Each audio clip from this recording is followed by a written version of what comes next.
안녕하십니까. 이성근의 초보자들을 위한 실전 체스 강좌를 맡게 된 이성근입니다. 오늘부터 본격적으로 체스를 배워보겠습니다.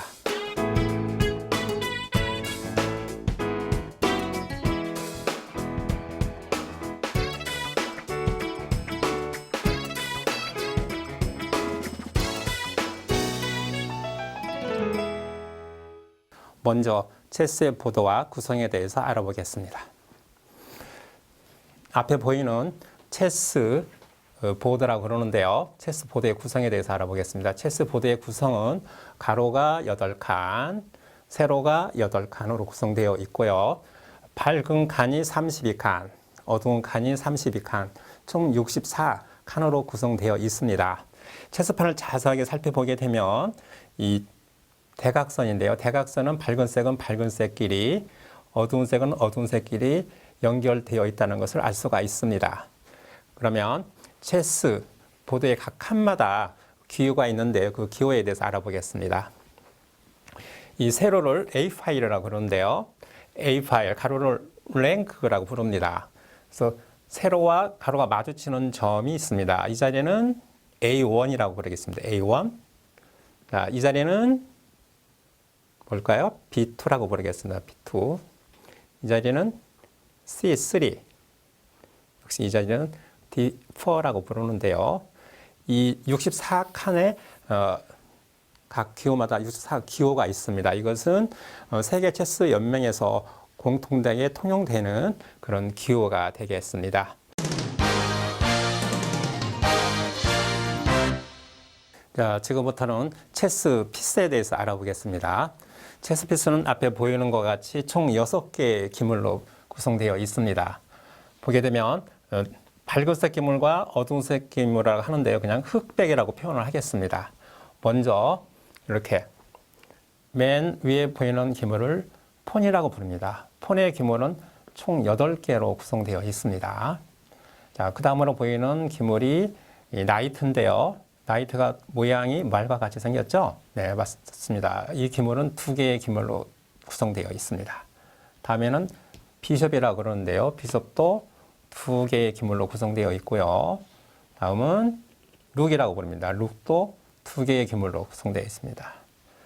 여기 보이는 퀸은 여왕이라고 부르는데요. 여왕은 1개의 기물로 구성되어 있고 맨 밑에 있는 기물이 킹이라고 부릅니다. 왕을 역할을 하는 거죠. 왕의 역할을 하는 기물도 1개의 기물로 구성되어 있습니다.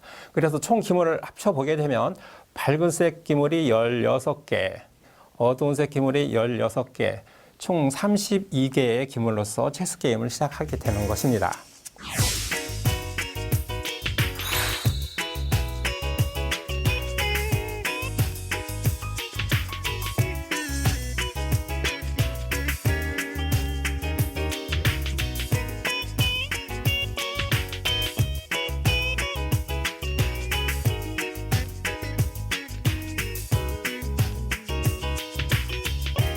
다음은 장거리 기물과 단거리 기물의 행마법에 대해서 알아보겠습니다.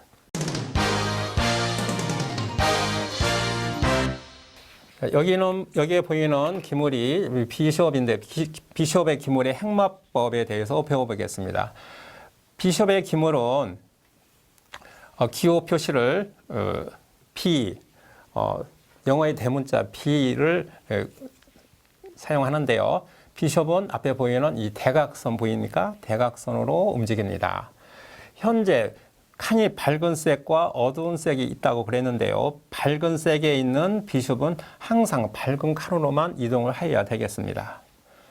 그러니까 B4에 있는 기물은 이렇게 움직여서 여기까지도 갈 수가 있겠고요. 자, 밝은색 칸이라면 어디든지 대각선으로만 이동할 수가 있겠습니다. 자, 그런데 행마 중에 상대편 기물이 있을 때, 예를 들어서 이건 상대편입니다. 상대편이 H4에 있는 룩이 있다. 그러면 이 기물을 공격해서 잡을 수가 있습니다. 공격해서 어떻게 잡느냐? 이 자리로 기물을 제거한 다음에 놓게 되면 상대방 기물을 잡게 된 것입니다. 그러나 자신의 기물이 있을 때, 자신의 기물, 뭐 예를 들어서 폰이 여기 있다고 하겠습니다. 자신의 기분은 통과를 해서 갈 수가 없습니다. 그러니까 이 자리는 갈 수 없다는 얘기죠. 그러면 이런 문제가 나올 수가 있습니다. 이 4에 있는 비숍이 갈 수 있는 방향과 갈 수 있는 곳에 대해서 이제 이런 문제가 나올 수가 있겠죠. 그렇다면 어떻게 갈 수 있겠습니까? 자, 이쪽 한 방향 갈 수 있고요. 두 방향 갈 수 있고 세 방향 갈 수 있습니다. 역시 갈 수 있는 곳은 한 곳, 두 곳, 세 곳, 네 곳, 다섯 곳, 여섯 곳, 일곱 곳을 갈 수 있고요. 자, 여덟, 아홉. 이 기물은 상대방 기물이기 때문에 작고도 갈 수가 있습니다. 자, 그래서 비숍의 기물은 자신의 기물은 통과할 수 없고요. 상대방의 기물이 있다면 역시 통과는 못 되지만은 여기에 있는 기물을 잡을 수가 있습니다. 자, 비숍에 대해서 좀 알아봤습니다. 다음에는 자, 룩에 대해서 알아보겠습니다. 자, 이렇게 생긴 기물을 룩이라 그러는데요. 룩은 이렇게 가로와 세로로 움직일 수 있습니다. 자, 그런데 룩이 예를 들어서 여기 있었다. 그러면 저 몇 방을 가겠습니까? 한 방향, 두 방향, 세 방향 갈 수 있고요. 이 방향을 잘 살펴보게 되면 체스판은 가로가 8칸, 세로가 8칸, 총 64칸의 칸으로 구성되어 있다고 그랬는데요. 여기서 보면 수학적인 그런 원리가 있습니다. 자, 무슨 얘기냐면은 룩은 체스보드의 어느 칸에 있든지 64칸 중에서 14곳을 갈 수 있다는 것을 알 수가 있어요. 자, 가로가 8칸, 세로가 8칸이기 때문에 움직이지 않는 곳을 빼게 되면 가로도 8칸이 남고요. 8칸 중에서 7칸이 남고요. 자, 세로도 8칸 중에 7칸이 남기 때문에 그걸 더하게 되면 총 14곳을 갈 수 있다는 것을 알 수가 있습니다. 자, 예를 들어서 이 자리를 한번 살펴볼까요? 자, 이 자리 역시 방향은 다르죠? 이 밑에는 갈 수가 없기 때문에 세 방향을 갈 수 있고 총 갈 수 있는 칸은 14칸을 갈 수 있다는 것을 알 수가 있습니다. 역시 예를 들어서 이런 문제를 한번 살펴보겠습니다. 이것은 밝은색 기물이 비숍이 위치해 있다고 보겠습니다. 이랬을 경우에는 앞으로는 통과해서 갈 수 없다고 그랬습니다. 그리고 이렇게 가로로만 현재는 갈 수 있습니다. 가로로 7곳을 갈 수가 있겠죠. 자, 그러나 상대방의 예를 들어서 상대방의 여기에 있는 위치에 있는 상대방 기물이 있다. 이럴 때는 역시 이렇게 이동해서 누굴 상대방 기물을 잡을 수가 있습니다. 이렇게 제거해서 잡을 수가 있죠. 자, 그래서 지금 조금 전에 비숍과 룩에 대해서 배웠는데 또 한 가지 기물을 더 살펴보겠습니다. 다음에는 자, 퀸에 대해서 배워보겠어요. 앞에 보이는 이렇게 왕관을 쓴 것 같이 생긴 모양의 퀸인데요. 이 퀸은 조금 전에 배웠던 비숍과 룩을 더해서 간다고 보면 되겠습니다. 자, 예를 들어서 이 위치에 있는 기물이 비숍으로 행마를 한다면은 대각선 움직이죠. 이렇게 네 방향의 대각선 움직이고요. 또 룩이라고 생각하게 되면 가로와 세로, 자, 14곳을 움직일 수가 있어요. 자, 그래서 이 중앙이라고 그러는데요. 여기 보시면 D4, D5, E4, E5에 있을 때만 가장 많이 움직이고 갈 수가 있는 자리가 되겠습니다. 자, 만약에 이렇게 여왕 대각선 쪽에 자신의 편에 비숍이 있다면은 이 자리는 통과해서 갈 수가 없습니다. 그리고 나머지 방향으로 갈 수 있고요. 자, 행마 진행 방향에 상대방 기물이 있다 하면은 이렇게 예를 들어서 볼까요? 있으면 역시 상대방 기물도 잡을 수가 있는 겁니다. 자, 그래서 여왕이 강력한 힘과 행마를 하는데요. 여왕이 자, E4에 있을 때는 자, 8방향과 27곳을 갈 수가 있습니다.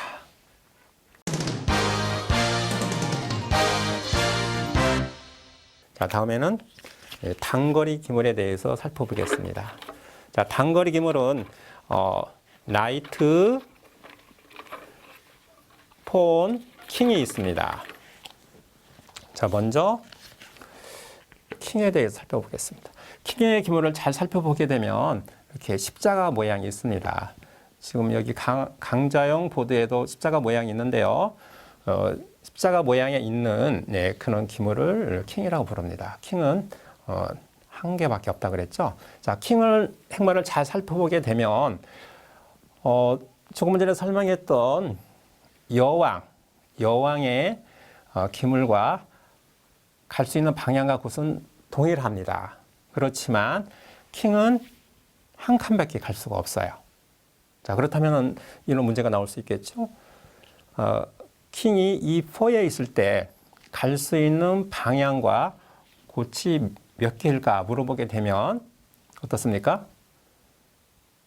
자, 룩이 갈 수 있는 곳 4곳, 비숍이 갈 수 있는 곳 4곳, 전부 합쳐서 8방향, 8곳을 갈 수 있다는 것을 알 수가 있습니다. 예를 들어서 킹이 행마를 하는 데 있어서 발그색 기물에 나이트가 있다 그러면 이 자리는 갈 수가 없겠습니다. 자, 그렇지만 상대방에, 예를 들어서 상대방에 기물이 있다. 킹도 이렇게 공격해서 비숍을 잡을 수가 있습니다. 자, 그런데 상대방 비숍이 여기 있을 경우에 이렇게는 갈 수 있지만은 상대방 공격 진영 안에 들어갈 수가 없어요. 이렇게 되면 상대방한테 공격을 받는 거죠.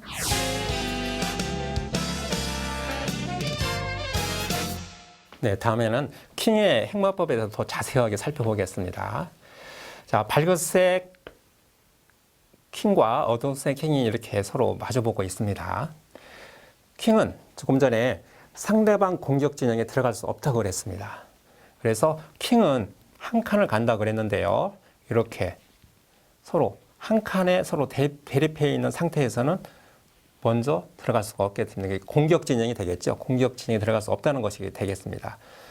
체스 용어로 보게 되면 서로 갈 수 없는 자리가 되겠습니다. 이런 자리를 오포지션이라고 그러는데요. 자, 현재 오포지션이 몇 곳입니까? 물어보게 되면 한 곳, 두 곳, 세 곳이라고 해야 되겠습니다. 그러면 이런 위치에 있을 때는 어떨까요? 이런 위치에 있을 때는 오포지션이 한 곳, 두 곳이 되겠어요. 자, 그리고 이렇게 대각선으로 되어 있다면은 한 곳이 되겠죠.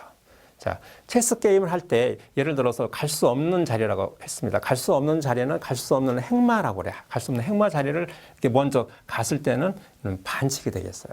규칙을 위반한 게 되겠죠. 이걸 주의해야 되겠습니다. 자, 그래서 이렇게 중요한 것은 이렇게 상대방의 공격 진영에 킹은 들어갈 수 없다는 거, 서로 이건 체스에 대한 규칙이 되겠습니다.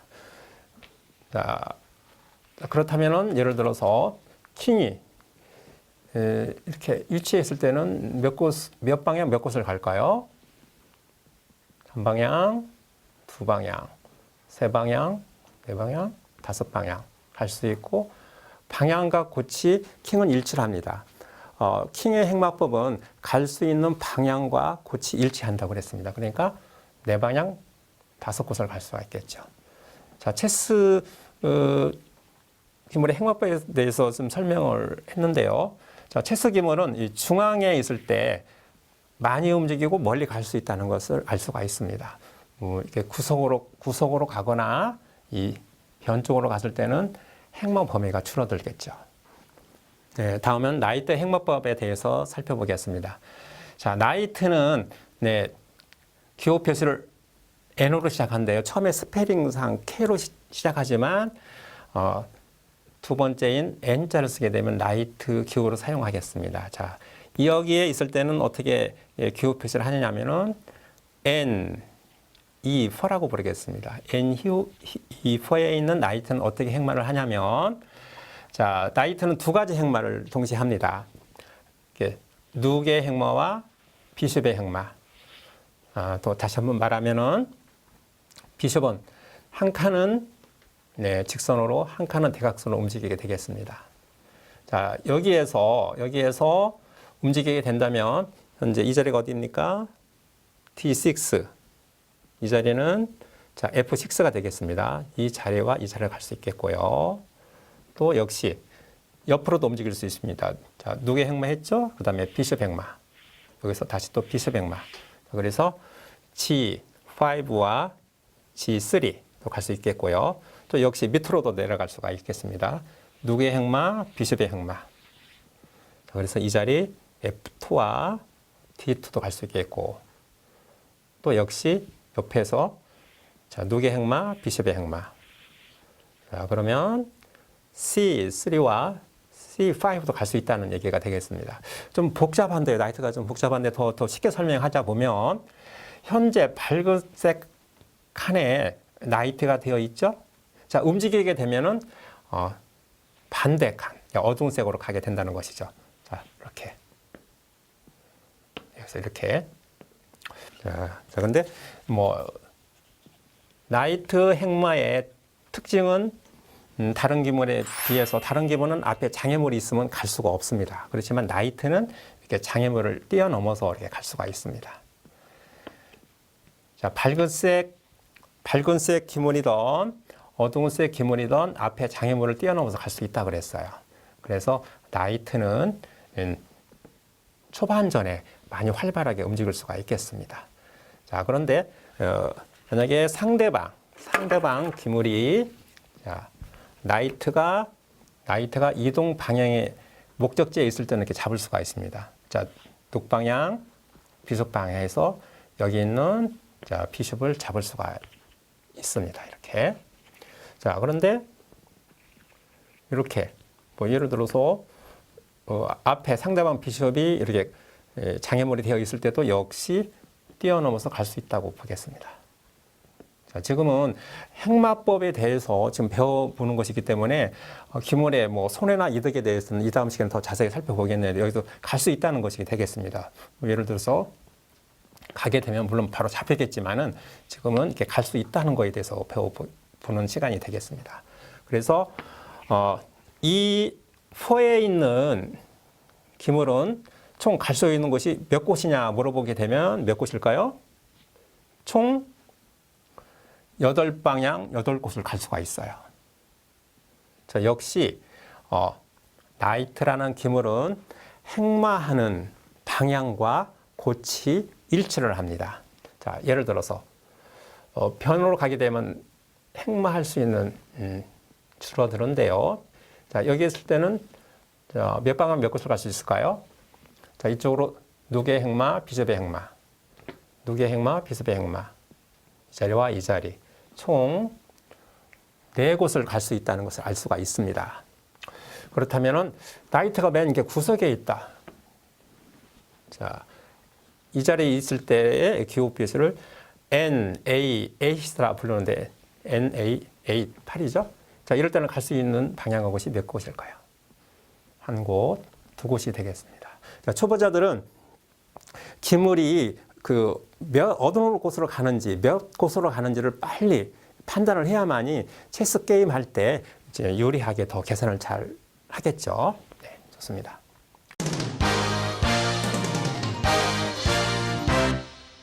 다음에는 폰의 행마에 대해서 배워보겠어요. 자, 폰은 총 8개가 있다 그랬는데요.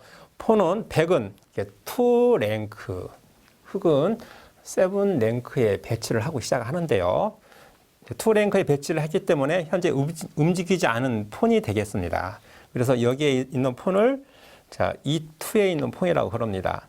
자, 폰은 기호 표시가 없습니다. 그래서 기호 표시가 없다는 것은 폰은 물론 스페링상 P로 시작을 하지만 폰이 8개가 있기 때문에 세계 체스 연맹에서 서로 이것을 약속을 했습니다. 폰은 앞에 있는 P자를 생략해서 예를 들어서 기호 표시만, 이 자리 표시만 하게 되면 폰이 움직인 걸로 하자. 그래서 폰이 예를 들어서 이렇게 움직였다 그러면 이 자리는 어딜까요? E3가 되겠죠. 네, 다시 한번.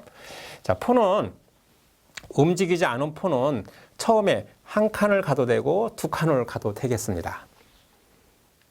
자, 처음에 한 칸 가도 되고 2칸을 가도 된다 그랬어요. 이것은 체스 게임을 할 때 어떤 작전에 따라서 다 다른데요.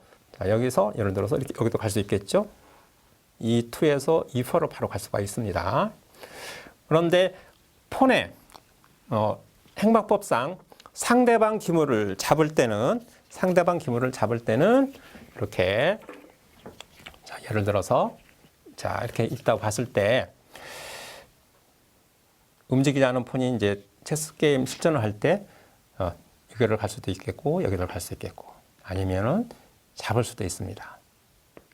자, 폰이라는 기물은 이렇게 상대방 기물을 이렇게 공격해서 잡을 수도 있다고 그랬어요. 그렇지만 이렇게 비숍과 같이 공격할 때는 이렇게 대각선으로 잡아야 되겠습니다. 폰의 행마가 좀 초보자들 어렵죠. 이렇게 가는 방향과 잡을 수 있을 때가 다릅니다. 이거 폰의 특수성상 이렇게 되겠습니다. 자, 예를 들어서 이렇게 한번 설명해 보겠어요. 자, 처음에 폰은 2랭크에다가 배치를 하고 시작한다고 그랬는데요. 지금 2랭크를 벗어나서 자, E3에 있어요. 자, 그렇다면 여기에 있는 폰은 갈 수 있는 곳이 몇 곳일까요? 자, 이러한 문제가 체스 실전 문제에서 좀 나올 수가 있습니다. 그렇다면 몇 곳을 가죠? 자, 잡지 않고 갈 수가 있겠고요. 잡고 갈 수 있겠고요. 그래서 총 2곳을 갈 수 있습니다. 자, 폰은 이렇게 앞으로 전진하거나 상대방 기물을 대각선으로 잡을 때 있는데요. 폰은 다른 기물은 공격을 받거나 위험할 때는 뒤로 달아나거나 물러날 수 있습니다. 근데 폰의 행방법은 절대 오로지 전진 내지는 이렇게 상대방을 대각선으로 잡는 것 이외에는 뒤로 물러날 수가 없다는 것이 되겠습니다. 자, 그래서 뭐 예를 들어서 이렇게 전진하죠. 전진하고 계속 전진할 수는 있습니다. 물론 체스판이 비어 있기 때문에 지금 이렇게 갈 수는 있겠지만은 폰은 이렇게 예를 들어서 상대방이 이렇게 공격을 받는 거죠. 나이트 공격을 받았을 때는 옆으로 갈 수 없겠고요. 현재로서는 오로지 이 폰을 살리는 방법은 앞으로 전진밖에 없겠습니다. 뒤로 물러날 수 없다는 얘기가 되겠습니다. 지금 행마법을 배워놓은 대로 이 행마법을 잘못 가는 거, 잘 몰라서도 못 가지만 잘 못 갔을 경우에는 체스 규칙 중에서 이게 반칙이 되겠어요. 그래서 행마법을 정확하게 해야 되겠고요. 그래서 지금 현재 폰은 전진 내지는 대각선을 잡는 거, 뒤로는 물러날 수 없다는 걸 배웠습니다.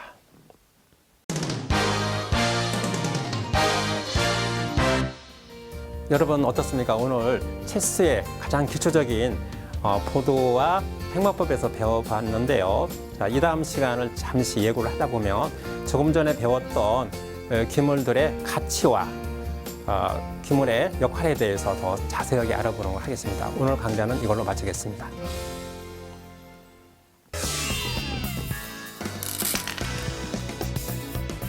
바둑이 재밌다 K바둑.